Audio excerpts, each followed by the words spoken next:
మృతదేహానికి వైద్యం చేసి బిల్లు వేశారని ఆరోపిస్తూ బాధితులు ఆసుపత్రి వద్ద ఆందోళనకు దిగిన ఘటన అనంతపురంలో చోటు చేసుకుంది. ఠాగూర్ సినిమాలో మాదిరిగా డెడ్ బాడీకి ట్రీట్మెంట్ చేశారంటూ బాధితులు ఆవేదన వ్యక్తం చేశారు.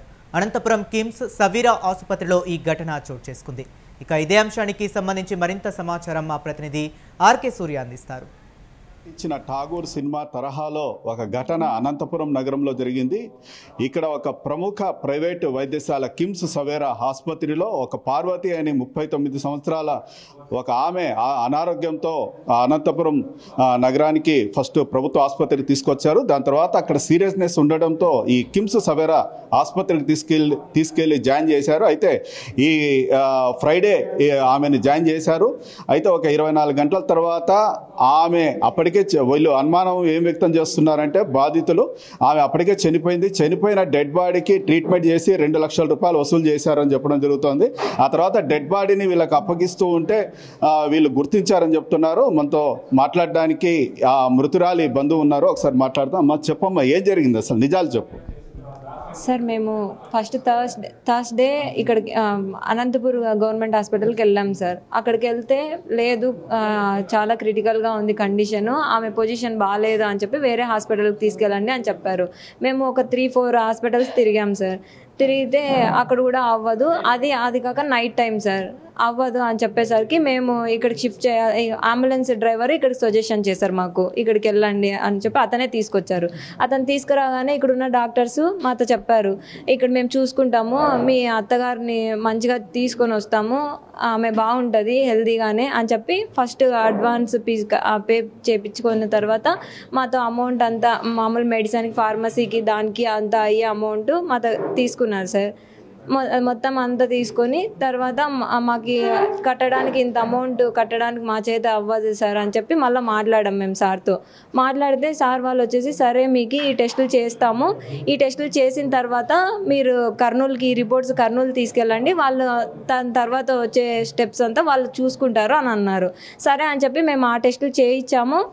దాని తర్వాత వెంటిలేషన్తో పాటు మాకు కిందికి వాళ్ళే అంబులెన్స్లో పెట్టిస్తాము అని చెప్పారు సార్. అంబులెన్స్తో పాటు అంబులెన్స్ కూడా మాట్లాడుకోండి మీరు అమౌంట్ అని అంటే మేము అది కూడా అమౌంట్ మాట్లాడుకున్న తర్వాత వెంటిలేషన్తో పాటు కిందికి తీసుకొని, అది వెంటిలేషన్ అది మాకు కాదో తెలియదు sir. First of all sir వాళ్ళు ఏమంటున్నారు, అదే మేమైతే వెంటిలేషన్ అది కాదు అనుకున్నాము, సార్ వాళ్ళు అదే మా వెంటిలేషన్ అని అంటున్నారు సార్.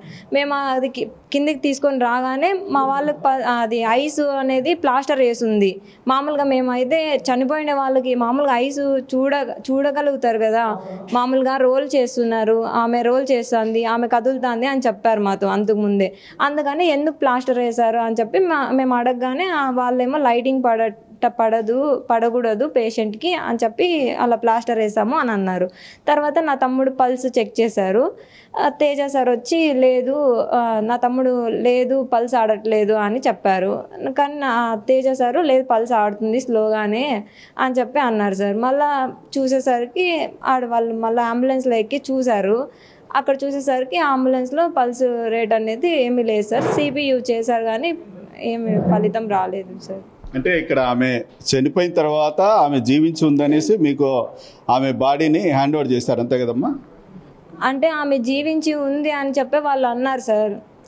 మాకు కూడా తెలియదు పూర్తిగా ఆమె జీవించి ఉందా లేదా అనేది. ఎందుకంటే ఐస్ మామూలుగా ఫస్ట్లో రోల్ అవుతుంది ఐస్, ఆమె ఐస్ క్లోజ్ అయ్యి ఉంది, ఆమె ఎలాంటి రెస్పాన్స్ లేదు.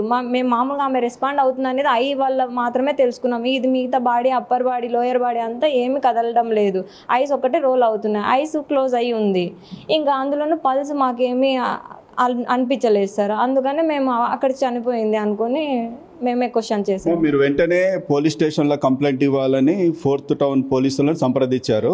వాళ్ళు స్టేషన్కి వెళ్ళమన్నారు మొదట. అక్కడికి వెళ్తే కేసు తీసుకోలేదు. అక్కడే సిఐ వాళ్ళు జగదీష్ సార్ ఆడే ఉన్నాడు, అక్కడికే వెళ్ళండి అన్నారు. ఇక్కడికి వస్తే వాళ్ళు కూడా కేసు నమోదు చేయలేదు. ఏమైతుందో డిసైడ్ చేసుకొని మీరు వెళ్ళండి, బాడీని తీసుకొని ఎక్కువ సేపు ఉంటే మిగతా పేషెంట్లకి ఇబ్బంది అవుతుంది అని చెప్పి అన్నారు సార్. ఓకే, తర్వాత ఇందాక డిఎంఎన్ఎస్ వాళ్ళతో ఏమన్నా సంప్రదించారా? డిఎంహెచ్ఓ ఆఫీస్కి కాల్ చేసాం సార్, కానీ ఏం రెస్పాండ్ అవ్వలేదు సార్. 7 times కాల్ చేసాము, రెస్పాండ్ అవ్వలేదు సార్. ఓకే, ఇప్పుడు వీళ్ళు ఆసుపత్రి వర్గాలు మిమ్మల్ని గదిలోకి తీసుకెళ్ళి డోర్ లాక్ చేసి దాదాపు గంటన్నర సేపు లోపల మాట్లాడినారు. ఏం మాట్లాడినారు, అసలు విషయం ఏంటమ్మా? మా ఫ్యామిలీ గురించి ఎలా మీకు అది అని అడిగారు సార్. మా అమ్మ నాన్నకి ఇద్దరికి ఆపరేషన్స్ అయినాయి సార్, వాళ్ళు ఏమీ వర్క్ చెయ్యరు. ఇంకా అత్తమ్మ ఒకరే బాగా హెల్తీగా ఉన్న పర్సన్ మాలో అయితే. సరే, మీ కుటుంబ నేపథ్యం అంతా చరిత్ర అంతా తెలుసుకున్నారు, దానికి గంటన్నర పట్టిందా, లేదా వాళ్ళు ఏమన్నా మీకు న్యాయం చేస్తామన్నారా, డబ్బులు ఇస్తామని కానీ ఏమన్నా? న్యాయం చేస్తామని అంటే తమ్ముడికి ఏమన్నా జాబ్ కావాలి అని అన్నట్టు మాట్లాడాం, కానీ మా తమ్ముడికి ఏమీ లేదు, ఎడ్యుకేషన్ లేదు సార్ వాడికి. అందుకని మేమే లేదు, మాకు మగ్గంలోనే వస్తుంది, మేము మగ్గమే నేర్చుకుంటాం లేండి సార్ అని మళ్ళీ మేమే ఏమీ అడగలేదు. అంటే మామూలుగా ఎవరైనా సరే పేషెంట్లు ఆసుపత్రిలో చేరితే ఒకవేళ వాళ్ళు చనిపోతే వాళ్ళకి బాడీ ఇచ్చి పంపిస్తారు, ఏ తప్పు లేకపోతే. మీకు పిలిచి ఆ అబ్బాయికి జాబ్ ఇస్తాము, మీకు ఏదో డబ్బులు ఇస్తామంటున్నారంటే ఓకే, జాబ్ ఇస్తామని మీరు అడిగితే వాళ్ళు సానుకూలంగా స్పందించారంటే మీ అత్త అవుతుందా ఆమె? ఆమెని వాళ్ళే అంటే వాళ్ళ హాస్పిటల్లో ఉన్నప్పుడు ఆమె చనిపోయిందనే కదా అర్థము? అంటే అదే సార్, ఎక్కించేటప్పుడు చనిపోయినట్టు మాకు అనిపించింది సార్, అదే నాకు తెలుసు. ఉదయం నువ్వు నాతో మాట్లాడుతూ చెప్పావు డెడ్ బాడీకి ట్రీట్మెంట్ ఇచ్చారు, 2 లక్షలు తీసుకున్నారు, తర్వాత మేము కర్నూలుకి తీసుకెళ్తామంటే అప్పుడు మాకు హ్యాండ్ ఓవర్ చేశారు, అప్పటికే ఆమె చనిపోయి ఉందని చెప్పావు, అవునా? Yes sir. అవునా కదా? ఇది వీడు చెప్తున్నది. ఏదైతే ఈ బాధితురాలి కథనం ప్రకారంగా ఆ పార్వతిని వీళ్ళు తీసుకొచ్చి ప్రాణాలతోనే అందులో జాయిన్ చేయడం జరిగింది. అయితే వీళ్ళ అనుమానం వచ్చేసి డెడ్ బాడీకి దాదాపు ట్రీట్మెంట్ చేసి 24 గంటలు ఠాగూర్ సినిమా తరహాలో నటించి 2 లక్షల రూపాయలు వసూలు చేశారు. వీళ్ళ దగ్గర డబ్బులు అయిపోయినాయి. ఆ తర్వాత వీళ్ళు కర్నూలుకి తీసుకెళ్తామంటే ప్రాణాలతోనే ఉంది అనేసి ఆమెను అందజేసే ప్రయత్నం చేశారు. అయితే వీళ్ళు గుర్తించడంతో, ఆమె చనిపోయింది గుర్తించడంతో దాదాపు గంటన్నర సేపు వీళ్ళని లోపలికి తీసుకెళ్ళి మాట్లాడి చర్చలు చేసి ఇదంతా జరిగింది. బాధితురాలు ఆల్రెడీ మనతో మార్నింగ్ మాట్లాడడం జరిగింది, ఫోన్ కాల్ రికార్డు కూడా స్పష్టంగా చెప్పడం జరిగింది. అయితే ఏం జరిగింది అన్నది మనం ఇక్కడ లోతుగా పోలీసులు లేకపోతే డిఎంఎన్ఎస్ అధికారులు వచ్చి స్పందించి వీళ్ళు ఇక్కడ ఎంక్వైరీ చేస్తే నిజాలు బయటపడతాయని వీళ్ళు బాధితులు కూడా కోరడం జరుగుతుంది. ఇదే కాదు, గతంలో కూడా దాదాపు 3 రోజుల క్రితం ముదిగప్ప నుంచి ఒక అబ్బాయి ఇదే ఆసుపత్రిలో జ్వరంతో చేరడం జరిగింది. ఆ అబ్బాయి దగ్గర కూడా 1.5 లక్షల రూపాయలు తీసుకొనేసి ఆ అబ్బాయిని కూడా డెడ్ బాడీ వాళ్ళ చేతికి ఇచ్చి పంపించడం జరుగుతుంది. అయితే డిఎంఎన్ఎస్ అధికారులు కావచ్చు, ఇటు పోలీస్ వ్యవస్థ కావచ్చు, ఇంకా చెప్పాలంటే వీళ్ళిద్దరు కూడా ఈ బాధితురాలు ఇప్పుడు చనిపోయింది. ఆమె ధర్మవరం నియోజకవర్గానికి సంబంధించిన ఆమె, సాక్షాత్తు ఆరోగ్య శాఖ మంత్రి సత్యకుమార్ యాదవ్ నియోజకవర్గానికి సంబంధించిన మనుషులే చనిపోతున్నా సరే మరి ఆరోగ్య శాఖ మంత్రి ఎందుకు పట్టించుకోవడం లేదు, ప్రభుత్వం ఎందుకు స్పందించడం లేదు అన్నది అనేక అనుమానాలు ఇక్కడ రావడం జరుగుతోంది. కెమెరా పర్సన్ చాంతో, ఆర్కే సూర్య, స్వతంత్ర టీవీ, అనంతపురం నుంచి.